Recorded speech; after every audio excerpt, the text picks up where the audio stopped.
लाडक्या बहिणींचे 2100 रुपये करणार असं आश्वासन उपमुख्यमंत्री एकनाथ शिंदेने दिले।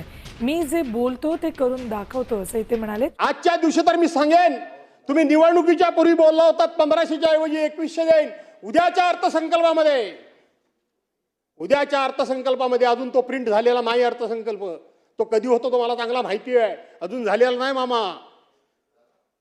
अरे कसा होईल मला माहिती नाही तो कधी होतो तो, आणि म्हणून आता 2100 रुपये द्या 2100 रुपये सांगितलं, 2100 रुपये देईन।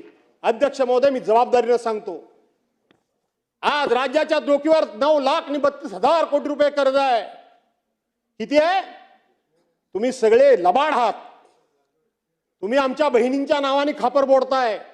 बाकीच्यांची काय मतं असतील मला माहित नाही, पण माझं पहिल्या दिवसापासूनचं ठाम मत आहे की हा डोक्यावर कर्जाचा डोंगर झालाय, ह्या आमच्या लाडक्या बहिणींच्या मुळे नाही, लाडक्या बहिणींच्या मुळे नाही। आठवण करा, आज कैलासवासी दादा इथं हजर नाहीत। निवडणुकीच्या पूर्वी सप्लिमेंटरी बजेटमध्ये आपण 46,000 कोटी रुपयाची तरतूद केलेली होती। 46,000 कोटी रुपयाची सरकारने तरतूद केली होती। आज 46,000 कोटी रुपये तुम्हाला लागत नाहीयेत, 32 की 33,000 कोटी रुपये फक्त लागतायत। 2,53,00,000 महिलांना 1500 रुपया प्रमाणात तुम्ही त्या ठिकाणी निवडणुकीच्या अगोदर 1500 रुपये लाडक्या बहिणीच्या खात्यामध्ये टाकलेत। कुणी न मागता जबरदस्तीने टाकलेत। आज त्यातला आकडा थोडाफार मागे पुढे होत असेल राजे, पण 57,00,000 महिलांना तुम्ही वेगवेगळी कारणं सांगून कमी केलं। 57,00,000 महिलांना तुम्ही त्या योजनेपासून आता बाजूला केलं।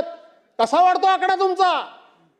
46,000 कोटी रुपये 2,53,00,000 महिलांकरता लागत होते, आज 57,00,000 महिला कमी झाल्या।